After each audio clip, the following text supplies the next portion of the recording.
Hey folks, it's Dr. Gerstmar from Aspire Natural Health here. In this week's vlog, we are going to be talking about antidepressants and pregnancy.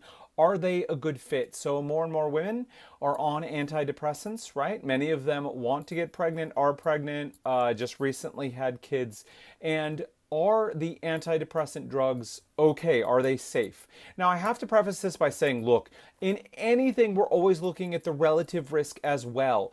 If your depression is so severe that you are non-functional, this can be both in women looking to get pregnant, who are pregnant, or who have, new kids or little kids or any kids, frankly.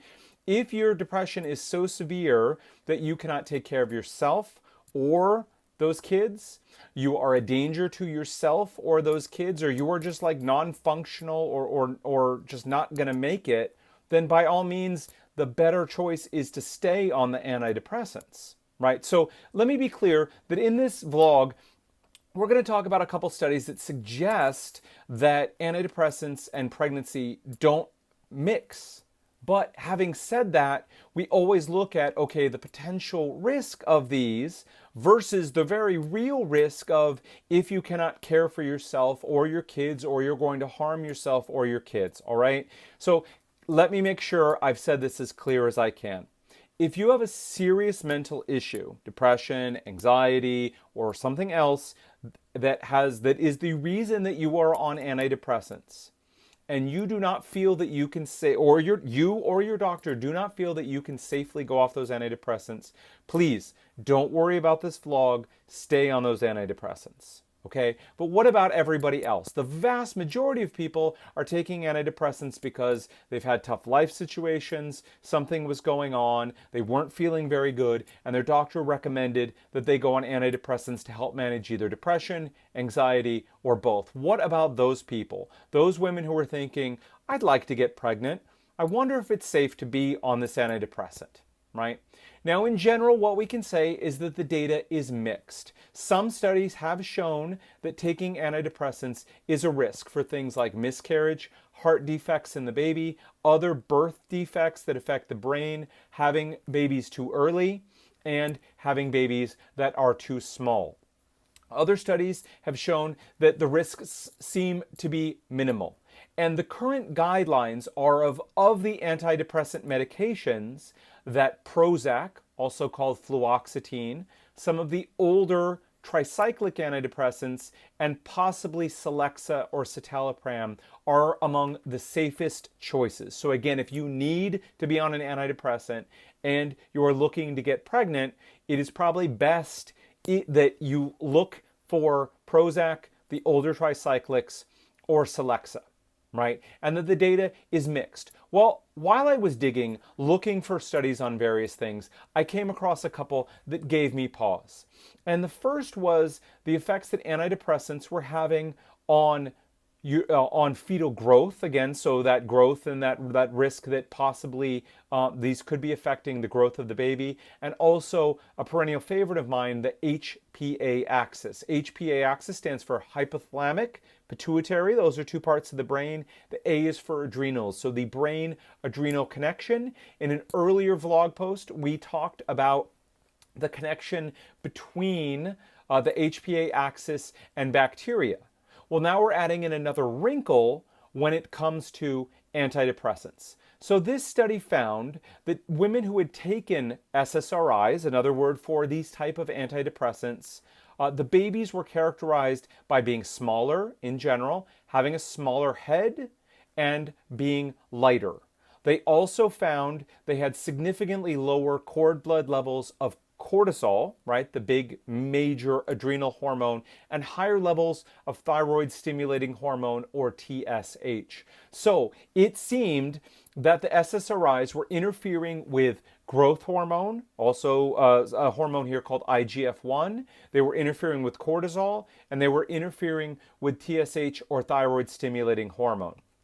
All of that taken together says, again, if you don't need antidepressants, it is definitely in your best interest, in my opinion, to go off them if you have time, and we counsel all women to have a minimum preconception period of 3 months, 3 months minimum preconception period, and we really recommend 6 months, and honestly 12 months is not a bad idea. Now a lot of people like freak out about that, but fundamentally, I'm sorry, this is the truth. In our day and age, with the health of a lot of people, many women are waiting till they're older. Completely understand, no shame, no guilt, no blame.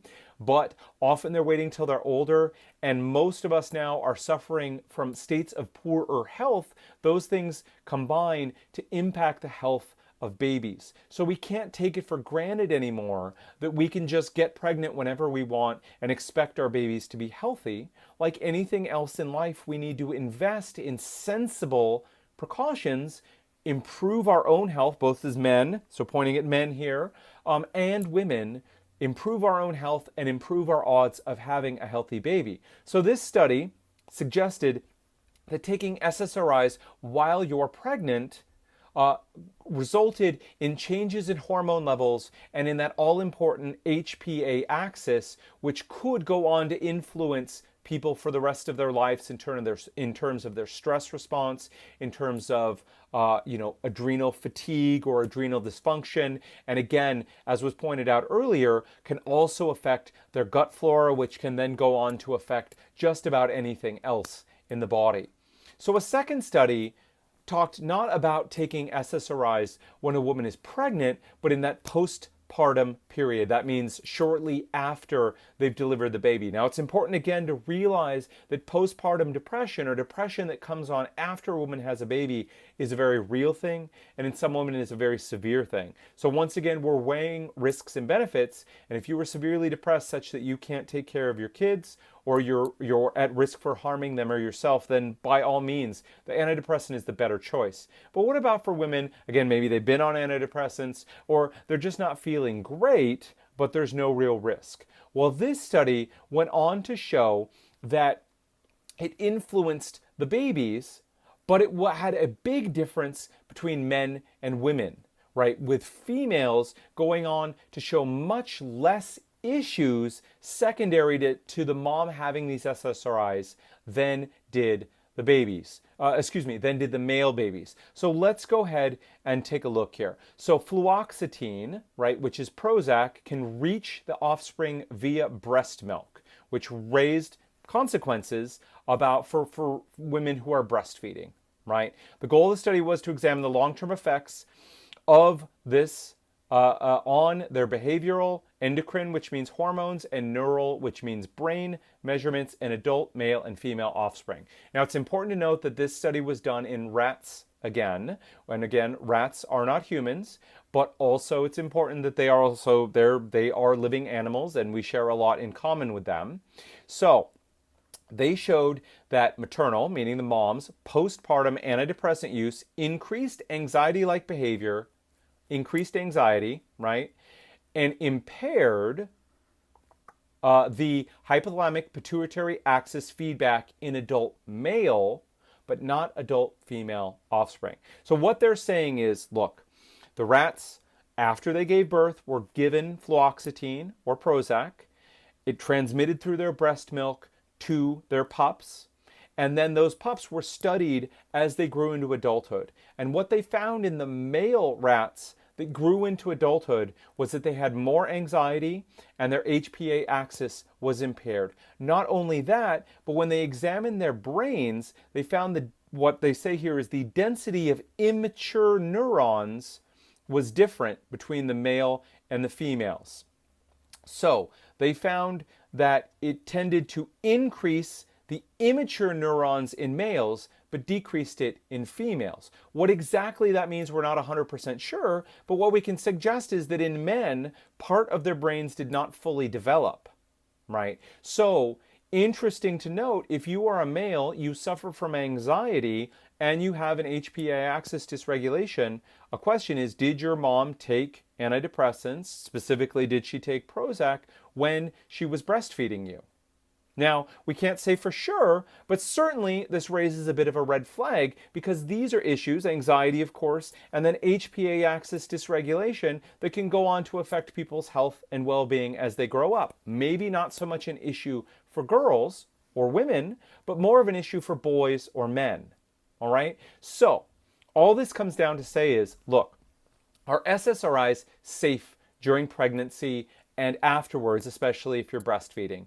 And the answer is, in a perfect world, no.